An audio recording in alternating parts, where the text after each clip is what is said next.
There's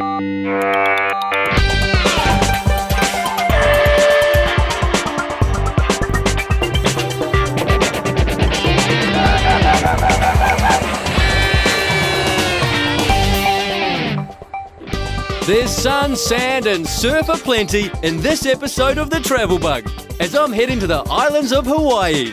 Sitting in the middle of the Pacific, this chain of volcanic isles is where America meets Polynesia, making it a fusion of modern luxuries and island culture mixed with a chilled-out tropical attitude. My journey starts in the city of Honolulu before escaping the high-rises and flying to Maui. Then finally, it's onward to the garden island of Kauai. I'm going to show you just how unique and diverse this breathtaking paradise is.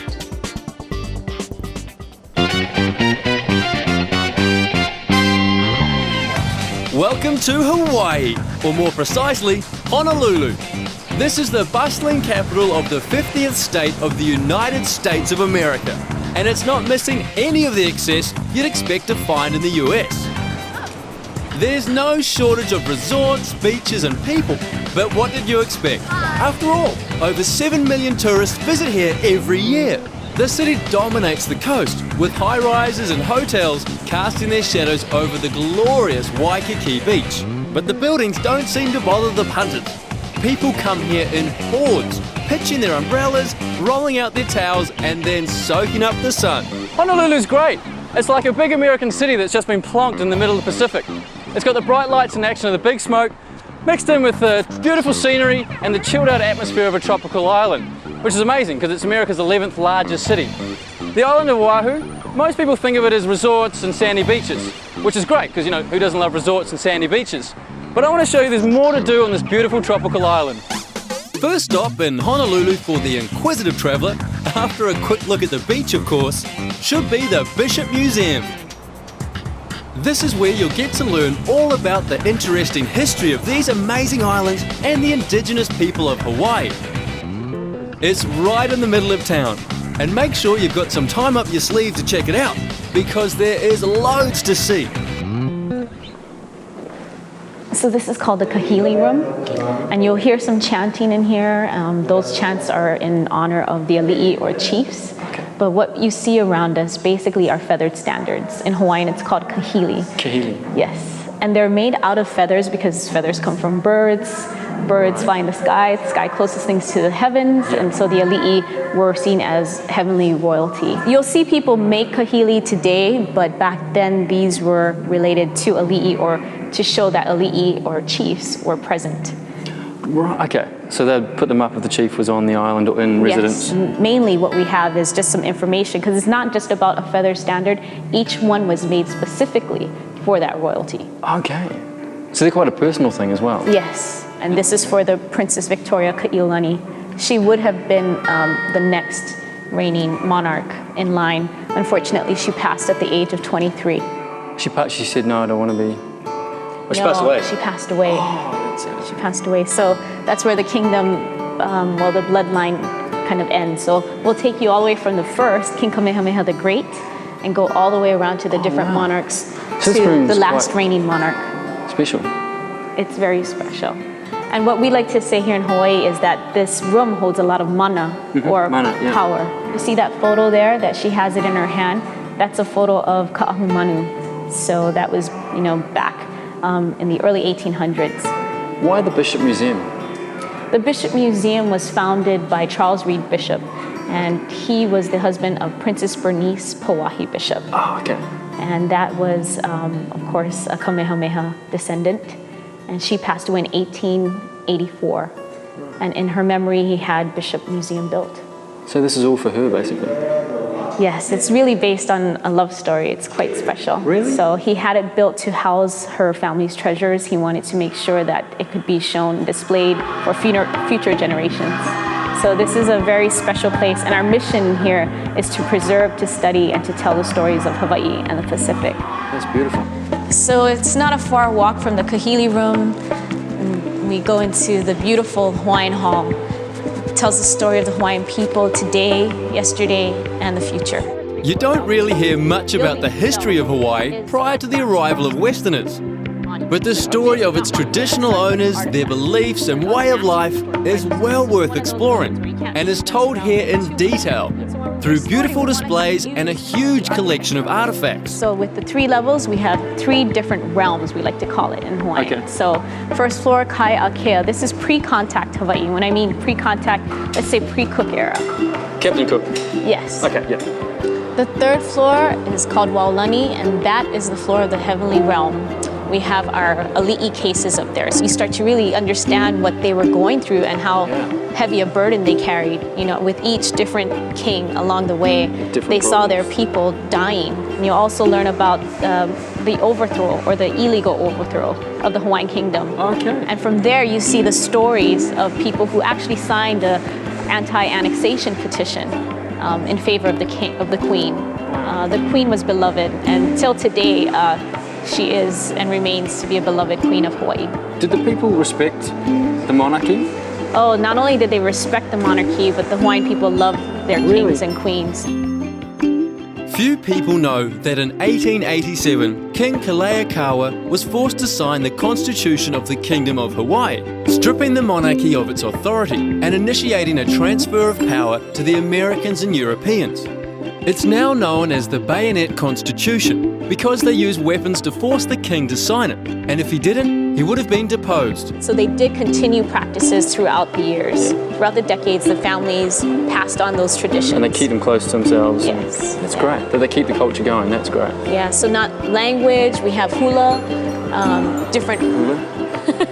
That's the hula, isn't it? It's something like that. We can try to get you a lesson. I think we can arrange a lesson for you. I'd need a couple of days, I'm sure. Having heard so much about the old Hawaii, it was only fitting that I left the city and headed to the windswept northeast coast. I made my way to Kualoa Ranch, where I met with John from Bike Hawaii for a mountain bike tour through the lush and dramatic Ka'awa Valley. It might only be less than an hour's drive from the bustling Honolulu, but it feels like it's a million miles away. It is. We got a nice trade wind, which is our predominant trade winds that blow from the northeast. John, why would you come and do a mountain bike tour? Well, these tours are set up so that when a visitor arrives on the island, they don't have to be carrying all their gear with them. And we'll show up to the hotels in Waikiki, an air-conditioned van and all the bikes and helmets, lunches, beverages, and taking care of you. So that's it? They don't have to bring anything, they just turn up? Yeah, it's all inclusive. What's this? I have no idea. Nah, just kidding. These are the World War II bunkers that are left over. The U.S. military occupied the Kualoa for a period of about 3 years after the Japanese bombed Pearl Harbor on December 7th, 1941. They fortified these mountains with a lot of these bunkers here. And while no shots were ever fired out of here, of course, they just left them to be little pieces of history. They film a lot of movies from Hollywood here, and one of them was Pearl Harbor, but Jurassic Park, Wind Talkers, a host of others. So they turned this bunker here into a movie museum.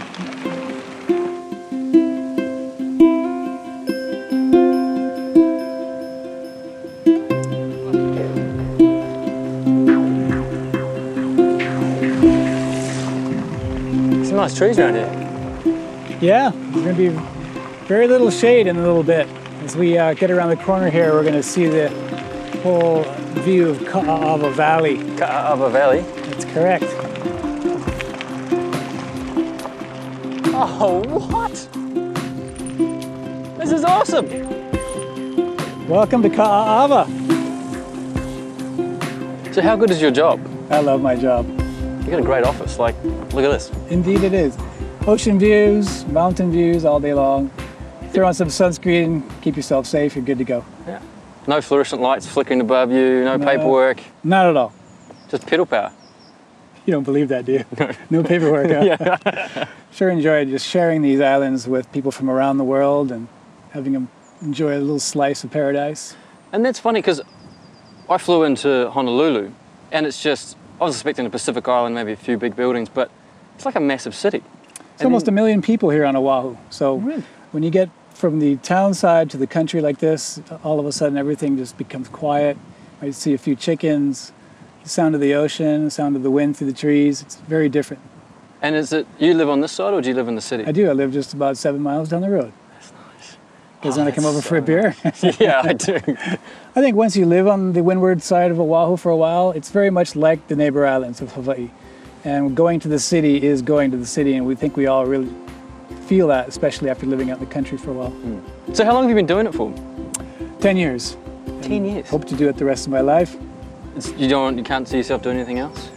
I kind of miss my dishwashing job I used to have, but no. Yeah, I'm sure you would, like inside at night, washing dishes. If I could do this for the outside. rest of my life, I will definitely do it. Kualoa Ranch stretches for 5 miles along the coast and includes 3 mountains, 2 valleys and 4,000 acres. The mountain bike tour takes you to all the best vantage points, with the terrain ranging from wide open roads to more challenging single track riding. But there's no rush to get around, so you can take your time and enjoy the passing scenery. In ancient times, Kualoa was considered to be one of the most sacred places on Oahu. It's an area steeped in legend, and it's said that the bones of over 400 chiefs are buried in the caves above the ranch, which makes it a very significant cultural site. What? How's that? Look at this! Welcome. There aren't too many places where you have a view like this. Right there. Oh yeah. With the sun on our backs, the light streamed through the valley, and the detail of the cliffs created a vivid reminder of Hawaii's volcanic past.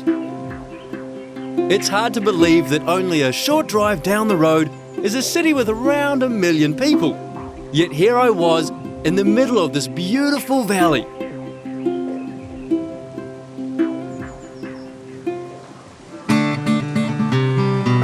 After spending so much time looking at the ocean, I was getting a little antsy, and I decided it was time to take the plunge and finally get wet.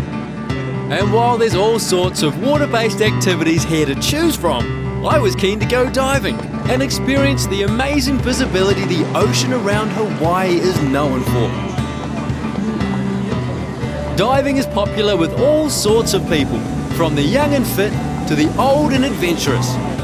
It's a great hobby that lets you explore an environment that's alien to humans and incredibly diverse.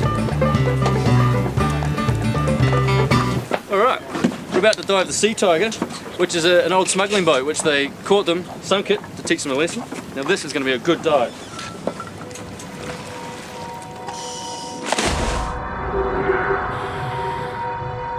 The Sea Tiger is over 150 feet long and lies in a protected area off Waikiki. Now, there are 2 stories about how it got here. The first is that it was apparently used in the smuggling of slaves, and it ran aground, so the authorities took possession of it and sank it to teach them a lesson. The second version is the one that's more plausible, claiming she was scuttled in 1999 to create an artificial reef. Chances are the company who sank her started the smuggling rumours to help boost trade. Either way, it's a great dive site.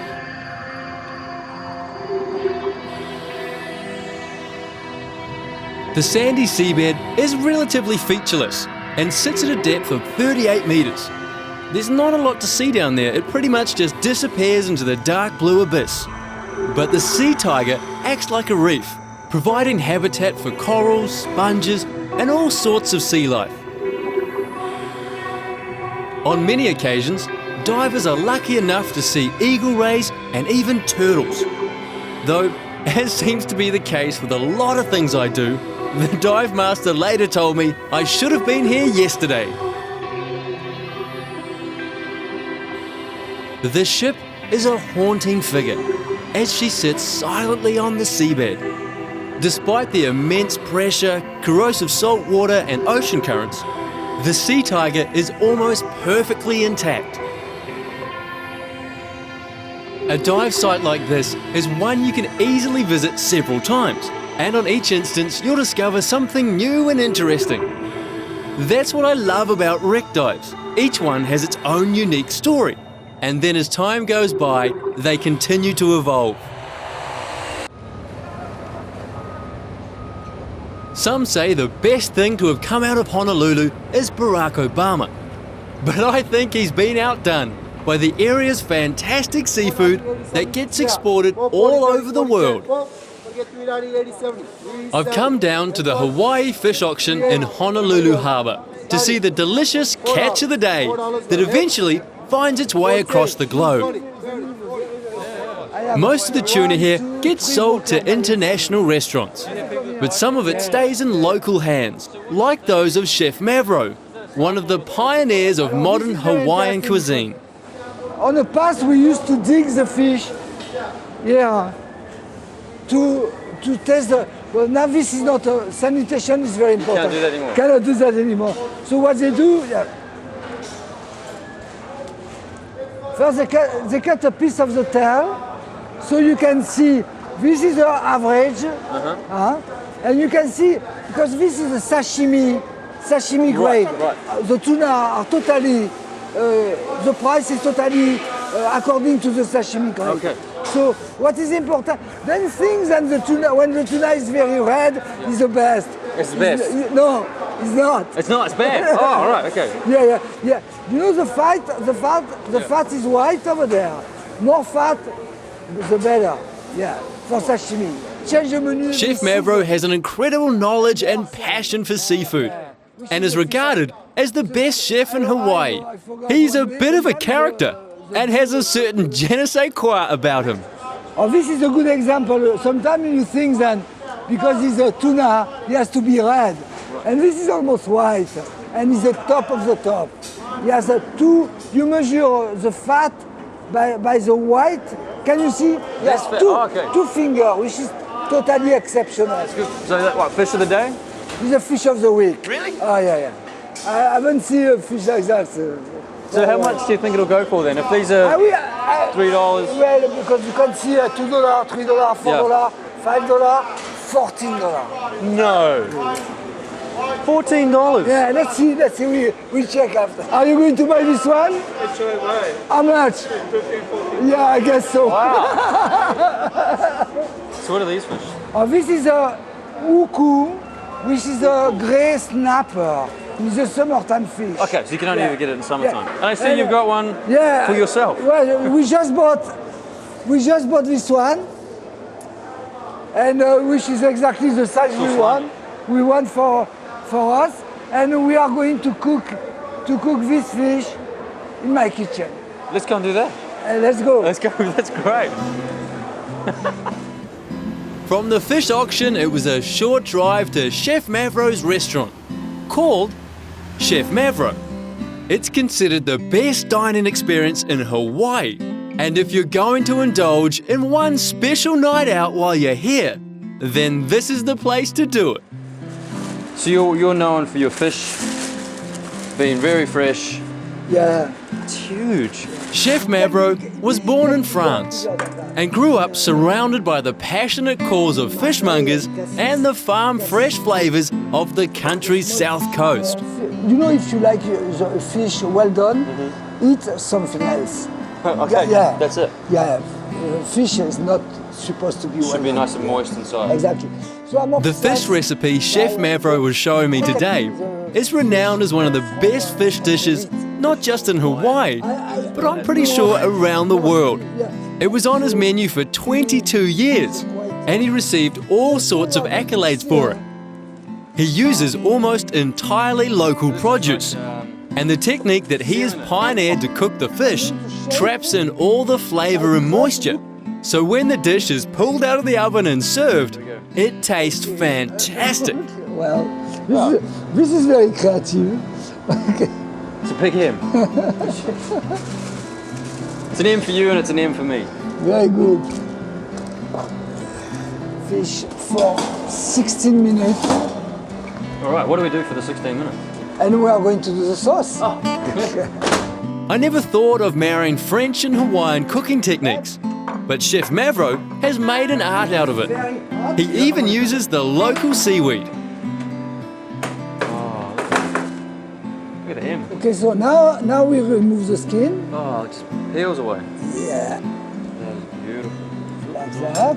Put on a plate. This traditional recipe with a Chef Mavro twist, turned out to be the tastiest piece of fish I've ever had. But then again, Mum's fish pie is still pretty good.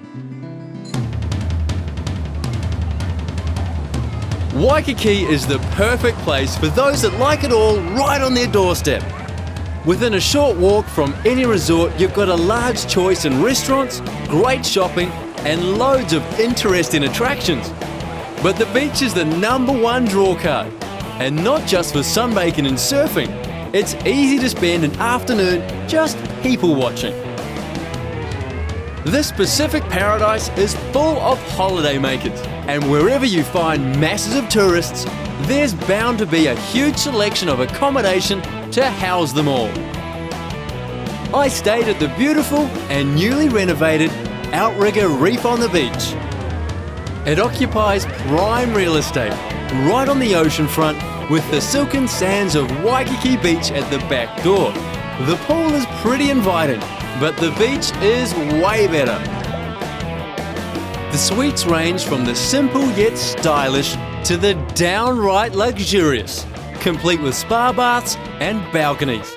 As an added bonus, a lot of the rooms come with sensational views. I spent the afternoons relaxing on my balcony with a nice cold drink, just watching the snorkelers, turtles and surfers. But I tell you what, if I wasn't so busy while on the island, I would have loved to have paddled out and had a surf.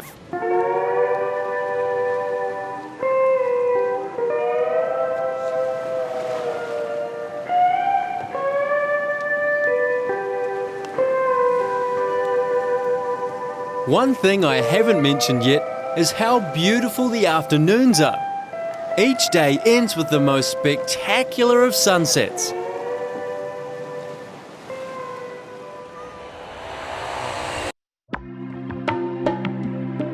A major attraction in Hawaii, and one of the most significant sites in the world, is Pearl Harbor.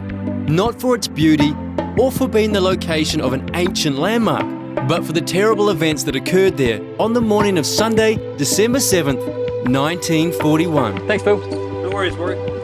When anyone mentions Pearl Harbor, you immediately think of World War II and the bombing of the American base by the Japanese. It's an attack that pretty much led the Americans into the war. Now behind me is the USS Missouri. It's one of the biggest battleships ever made. I'm going to have a look around and see if I can learn more about what happened that day. The Missouri was launched on January 29, 1944, and was assigned to the Pacific Third Fleet. It was part of the force that carried out bombing raids over Tokyo and provided firepower in the battles of Iwo Jima and Okinawa. It's now anchored at the site of the Japanese bombing of Pearl Harbor and acts as a fitting memorial to the people and events of America's military legacy. This is where it all happened for us, the beginning of World War II. You're right now standing in an area that was known then as Battleship Row, and here where the Missouri now rests is where the USS Oklahoma was.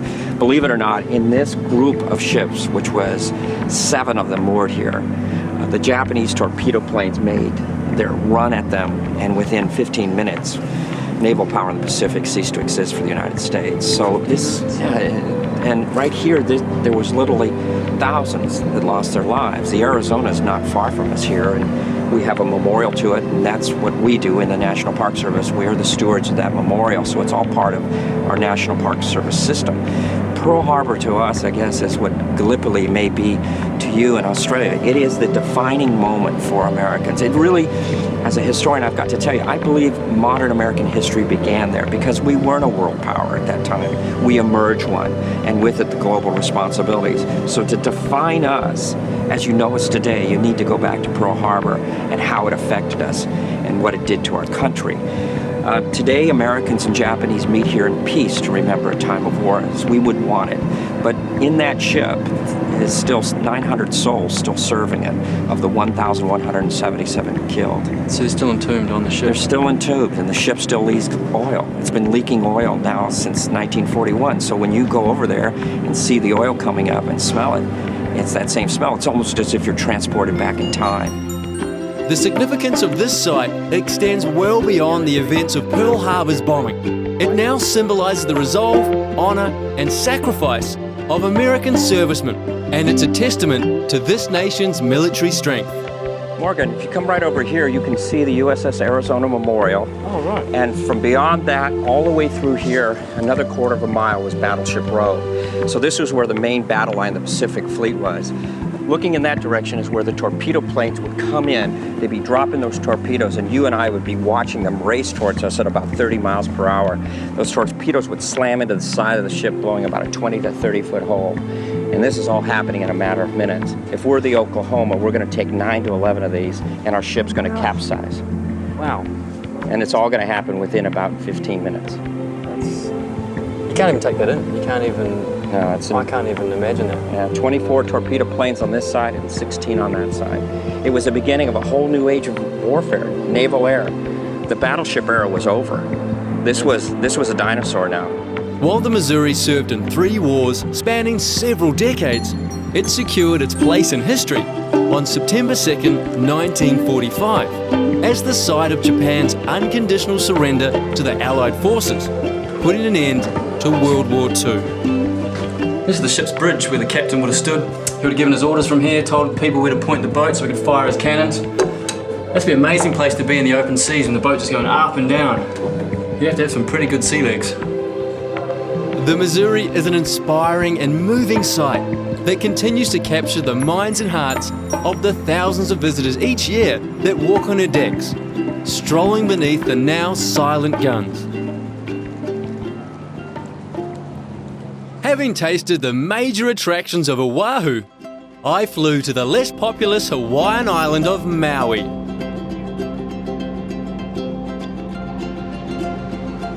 I could tell on approach to the runway that this island was much less developed than the one I'd just left.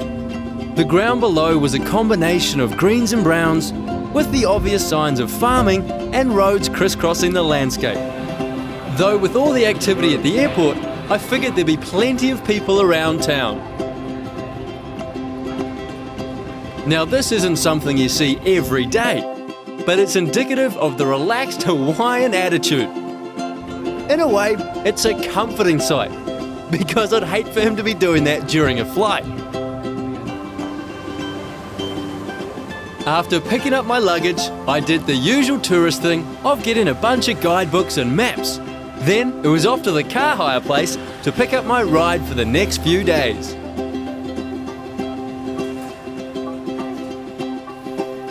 On the drive from the airport across to where I was staying in Lahaina, I quickly came to see why Maui has been referred to as the most beautiful island in the world.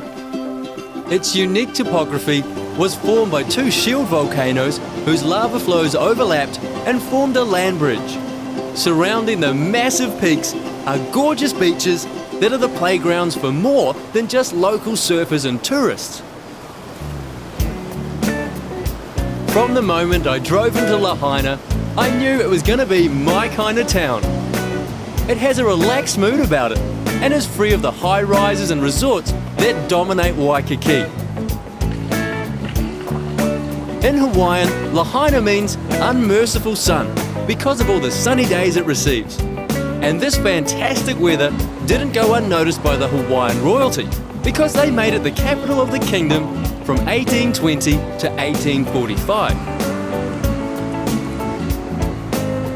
The town is chock-a-block full of historic sites, but beyond the old world charm, Lahaina is now a favourite with tourists looking for a place that's big enough to have all the luxuries, but not so big that you feel lost in its streets. It's the perfect place to set up camp before spending a few days checking out the rest of this magic island.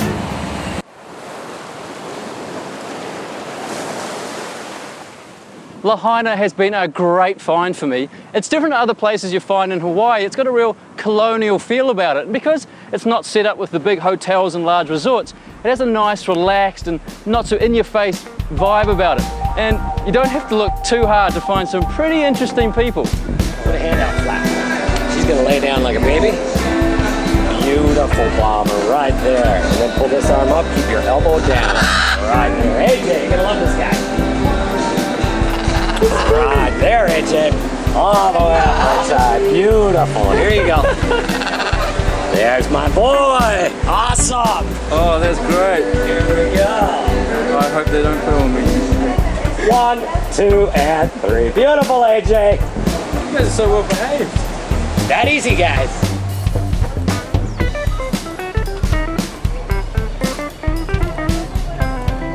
I've been an artist since I was just a little kid. Since you could pick up Play and Play-Doh and play with it. Yeah, I used to eat it. And I still do. It's Yeah. good. I do. 77, moved over from Southern California. Wow. So you just missed the hippies coming over you a bit later on. Yeah, but there's still some here. The local folks are as nice as the scenery, making Lahaina a really welcoming place. And you can meet a few of them here at the markets, beneath the massive banyan tree that was planted way back in 1873. An early night was followed by an even earlier rise, and I headed across the island for a bit of morning exercise. Well, there's more to it than that. I was going on an eco tour to enjoy a close encounter with the resident green sea turtles. How good is my carbon footprint? The only fuel I'm burning today is a 2-piece of toast and the eggs I had for breakfast. This is the perfect eco tour. It's got beautiful scenery, education, and a bit of exercise. Now, Chris, am I going to see any turtles? I think we got a pretty good chance of spotting some. In fact, we've got one on the surface up here right in front of us. That's it. Oh, let's go check it out. One of the best things that we'll get to see while we're out here is going to be the green sea turtle. The green sea turtles, which the native Hawaiians refer to as honu, are reptiles that'll grow up to be about 5.5 feet long at their maximum size. Wow, that's huge. What brought you out to Hawaii? I came out from the mainland U.S. On a job that was supposed to keep me in Hawaii for a year. There was no way I was going home after just a year. With a place like this, you can see why the Polynesians stayed here once they got here. This really is paradise. I expected to see maybe 2 or 3 turtles at best, but they were literally everywhere, popping up all over the place as we paddled around.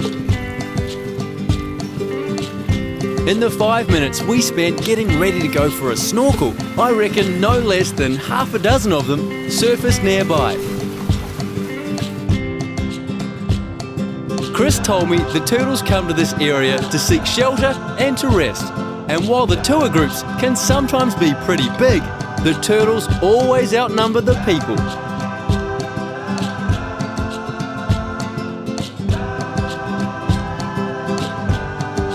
The water clarity is fantastic, so it's easy to get a good look at the sea life. And it's not like you have to look hard at all to spot a turtle. They dot the seabed with their big green shells standing out against the coral.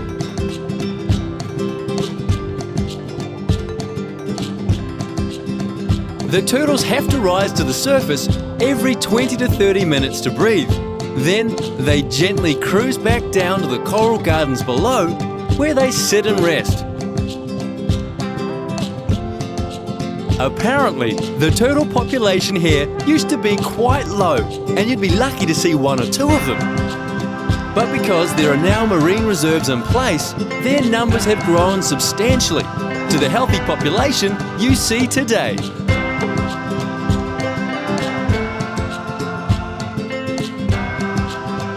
Boarding another inter-island flight, I made my way to the beautiful Kauai, known as the Garden Island.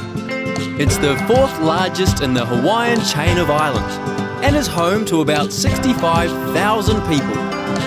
Tourism is its largest industry, but the island's fertile soil and high rainfall make it ideal for farming, and there's still a large proportion of the land covered in sugarcane, though it's gradually been replaced by ranching and holiday homes.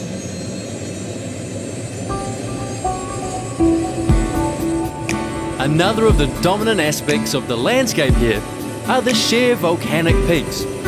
The heavy rain that plagues the mountaintops has carved deep valleys and eroded the cliffs into dramatic formations, the likes of which are found nowhere else in the world. And I couldn't think of a better way to take it all in than on a helicopter joy flight.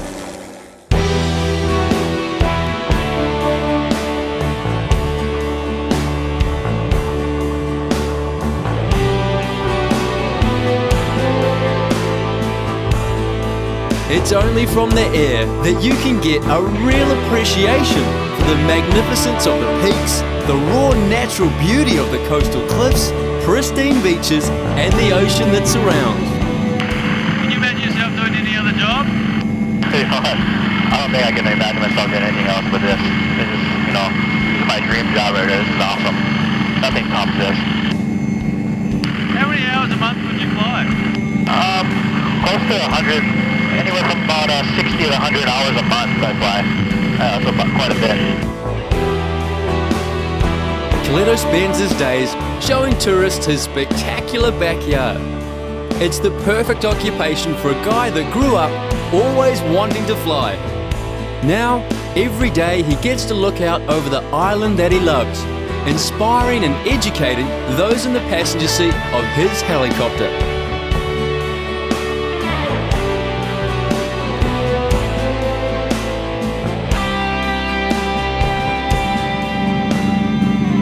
So Coletto, how do you get down to that bay? I can't see any roads down there.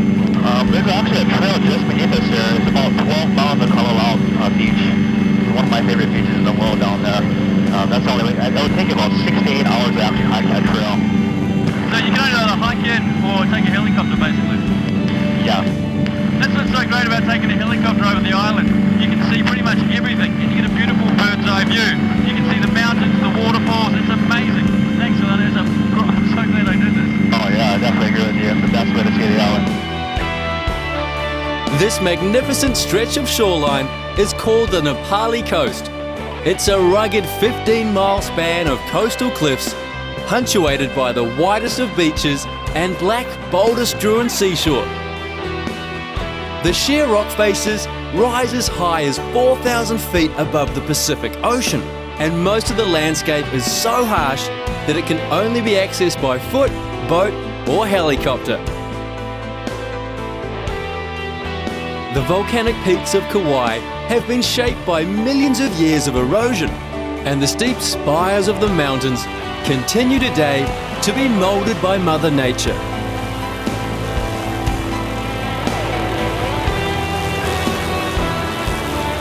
If you ever find yourself in this little piece of paradise, make sure you book a helicopter tour. The flight over Kauai is the best way to get a good look at this spectacular island.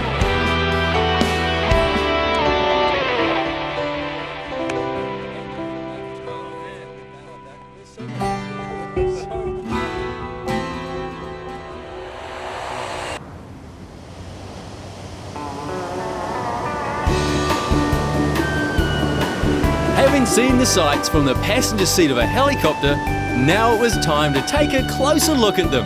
So I hopped behind the steering wheel for a bit of a self-drive tour. Now, before you say anything about my choice of car, it was the only one left at the rental centre. Besides, these garishly coloured Jeeps seem to be all the go for the tourists here. To be honest though, I would have preferred something a little more inconspicuous. Anyway, after driving along the coast, I checked into my accommodation. The Outrigger Kiahuna Plantation Resort in Poipu is on the sunniest side of Kauai, and only a short drive from the shops and restaurants of the historic town of Kaloa. And no self-respecting island resort is anywhere other than right on the beach. So it goes without saying that there's a great surf break on the doorstep.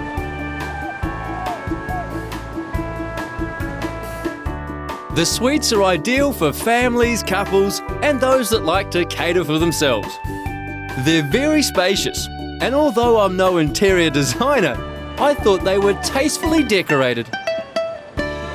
The architecture of this seaside oasis is reminiscent of Hawaii's 19th century plantation past. It's a really relaxed setting with swaying palms and manicured gardens. Plus the views from the restaurant make it a great spot for a few afternoon drinks.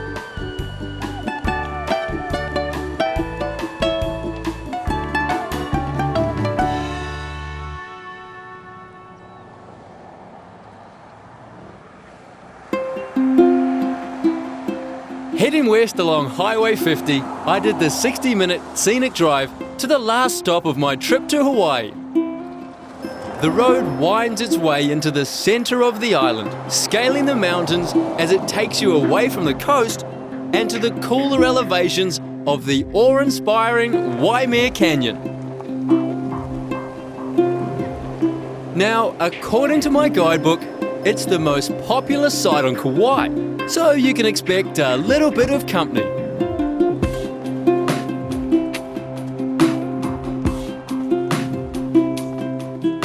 I hired the car so I could see the island for myself, and the beaches are beautiful, the surf is amazing. Even the sugarcane fields look good. Now, on the map at the end of the road, there's a little dot that said Waimea Canyon, and what kind of canyon do you expect to see on a tropical island? Well,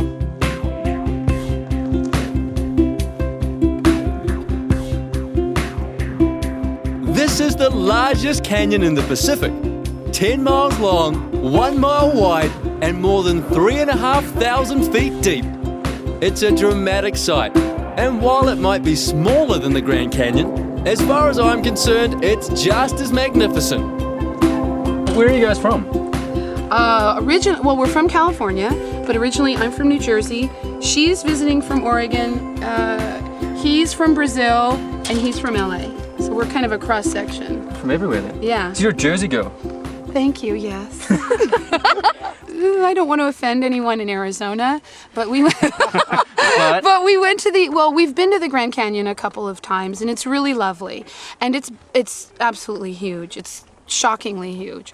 But it's very, very brown, and if you want to see the bottom, you have to ride a burro, which isn't happening with me. That's a donkey, just in case. Yeah. Oh, donkey. Yeah. Sorry. Yeah. No, thank you. And here you can hike into different parts of it, and it's green, which I love, and it's just so elegant. I mean, you've got the birds flying below us, and looking for little snacks. And Bob, what's in the soil that makes it red again? Iron. Thank you. Okay, iron. Iron makes it red. I don't know. So the best thing I like about the canyon is that, you know, every time you look at it, you see something different depending on how much cloud cover you have, how much sun is shining on it. You know, right now it's a little cloudy, and so everything is real pastel looking. And you know, if the clouds move and the sun pops out, the colors are just going to pop, and it's going to be all vibrant, bright colors, and it's like you're at a whole different canyon, and you haven't even left, you know, where you're standing, but you see something completely different. So that's kind of unique to this location. There are several lookouts and hikes that provide terrific views of every aspect of this natural wonder. The contrasting hues of the red soil and lush green plants create a stunning effect, heightened by the dappled light of the passing clouds. I've never seen anything like it. I decided to spend my last afternoon relaxing in the sun down at the beach. The scenery continued to change colours, eventually going through a series of orange and golden hues, before finally the sun dipped below the horizon, closing the curtains on my Hawaiian expedition.